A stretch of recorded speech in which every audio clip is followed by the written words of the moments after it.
महाराष्ट्र के अंदर ये बारे में ये भारतीय एकता पार्टी उत्तर प्रदेश की है और यहाँ महाराष्ट्र में पहले लॉन्च हुई है अब, और उसका प्रदेश अध्यक्ष मैं हूँ। मेरा नाम शेख खलील अहमद चौधरी है और मैं बहुत सी पार्टियों में काम किया हुआ हूँ, अनुभव है मेरे को पार्टी का। जैसे शरद पवार की एस कांग्रेस थी, मैं ऑल इंडिया का जॉइंट सेक्रेटरी था और बाद में समाजवादी के अंदर भी मैं था। जो मुलायम सिंह की पार्टी अबू आज़मी जो अध्यक्ष बने हुए हैं, ये सारी चीज़ें देखने के बाद में मुझे लगा कि जो कार्यकर्ता रहता है, जिसको आमदार का इलेक्शन लड़ना है, नगर सेवक का इलेक्शन लड़ना है या ग्राम पंचायत का लड़ना है, तो उसको टिकट नहीं मिलता है। तो भेदभाव होता रहता है उसमें, हर पार्टी के अंदर देखा मैंने। तो ये मैं सोचा कि भेदभाव नहीं होना चाहिए। जो कार्यकर्ता को आमदार बनना है या खासदार बनना है तो उसको टिकट देना चाहिए, चाहे वो कुछ भी हो। जो तुम्हारी पार्टी के अंदर काम करता है, अपना 10 साल 20 साल लगा देता है वो, और उसको कुछ नहीं मिलता है। इसलिए ये पार्टी लॉन्च करने को यहाँ लगाए हैं औरंगाबाद शहर में। और जहाँ तक कि ये है कि भाई दलित भाई और सराजी लोग, हर समाज के लोगों को ये गुलदस्ता है। हिंदुस्तान बोले तो एक गुलदस्ता है, ना भेदभाव नहीं रहेगा हमारी पार्टी के अंदर। कोई भी आदमी या लेडीज़ चाहती होंगे उसको भी टिकट मिलेगा। 228 सीट विधानसभा की हम लड़ने वाले हैं महाराष्ट्र में, और जिसको भी टिकट चाहिए तो हमारी पार्टी से हम टिकट देने को तैयार है। और समाज के अंदर जो भेदभाव चल रहा है वो भेदभाव नहीं होना चाहिए, एकता चाहिए। आपकी पार्टी सर कौन कौन से मुद्दे पर काम करेंगे आगे चलकर? हमारी पार्टी हर मुद्दा जो भी लोकशाही के दायरे में आता है, जिस पे जुल्म होता है, उसके साथ हम खड़े रहेंगे हर टाइम। ऐसा नहीं है कि ये कोई ऐसा है कि कोई गुटखा बेच रहा है, कोई गांजा बेच रहा है, कोई चरस बेच रहा है तो उसकी तरफ से खड़े रहेंगे, ऐसा नहीं। ये नशीली चीज़ें भी बंद होना चाहिए। जो कि नौजवान बच्चे हैं, जो आजकल की पीढ़ी है, जो भविष्य में हमारे देश के लिए रखवाले बनी है, वो उनको कमज़ोर कर दे रहे। इस चीज़ों को भी बंद कराने के लिए हम रस्ते पर उतरेंगे हैं।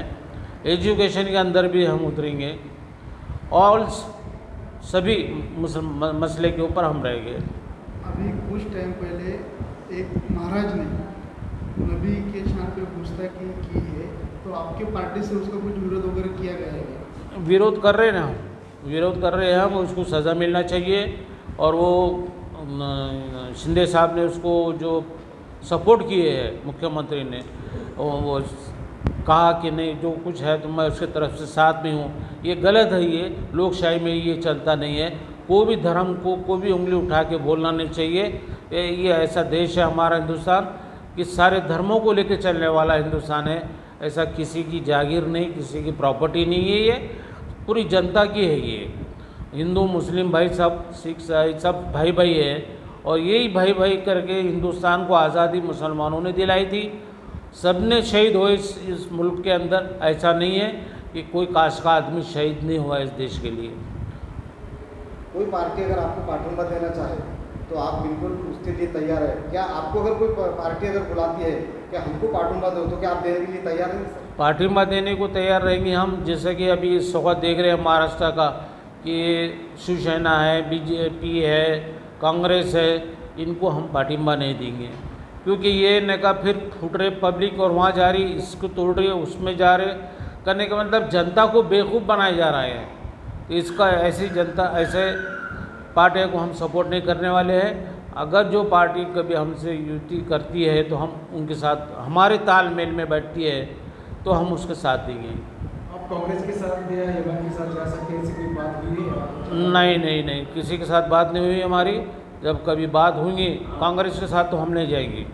क्योंकि कांग्रेस के साथ देखिए, अभी तक राहुल गांधी ने और या महाराष्ट्र की गवर्नमेंट ने इसके ऊपर ऑब्जेक्शन जो उठाया, जो महाराज ने जो बोला मुसलमान के लिए, जो हुजूर के बारे में बोला, बीबी आशा रज़ियल्लाहु ताला अन्हा के बारे में बोला है, तो वो गलत आज तक इन्होंने आवाज़ नहीं उठाई। जबकि मुसलमानों ने एक मुठ और एक भाइयों ने सबने मिलकर उड़ डाले अगाड़ी को, और अगाड़ी खामोश बैठी भी है।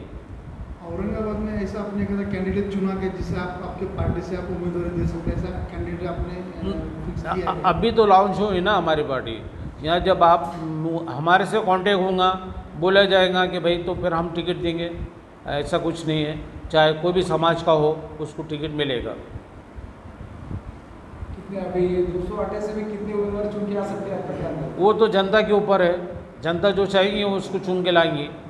जनता चाहती ना, कोई बदलाव होना चाहिए, जनता को समझ में आ गया। आपको कुछ अंदाज तो होगा? नहीं, ऐसा नहीं क्योंकि मन से जब फूटी थी पहले वक़्त मन से एकदम 13 सीटें आई थी आमदार की, बाद में मन से ने कहा है अभी तक उसके पास एक नगर या एक आमदार नहीं, एक खासदार नहीं मन से के पास। ऐसा होता है।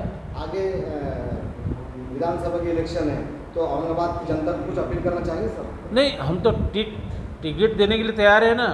औरंगाबाद की जनता क्या चाहती है, पूर्व से चाहती है, पश्चिम से चाहती है, हम टिकट देंगे उनको। महाराष्ट्र में देंगे ना, यही औरंगाबाद नहीं पूरे महाराष्ट्र में 228 सीट पे लड़ाना चाहते हैं हम सीटा।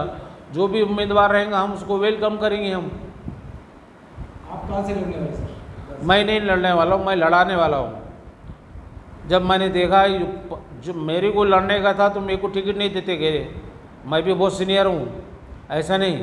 तो जब देखा मैं ये पार्टी के अंदर भेदभाव नहीं है, इसलिए पार्टी ज्वाइन कराया मैंने और ये पार्टी का अध्यक्ष बना हूँ मैं महाराष्ट्र का। आपका पूरा नाम? मेरा नाम शेख खलील अहमद चौधरी। महाराष्ट्र मैं शेख हबीब, महाराष्ट्र प्रभारी एवं महासचिव। मैं सबसे पहले इस बात के लिए बहुत ज़्यादा मुतमईन हूँ कि हमारे जो अध्यक्ष है जनाब खलील अहमद चौधरी साहब, वो एकदम सीनियर है और उनके साथ हमको काम करने के लिए मौका मिला।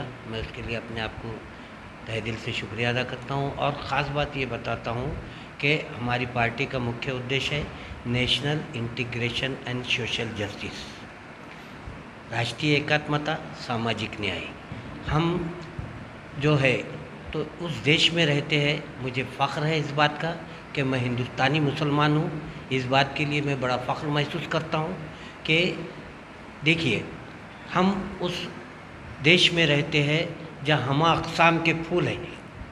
एक बागीचा जब हमा अक़साम के फूल ना हो उसके अंदर तो बागीचा नहीं कहलाता है।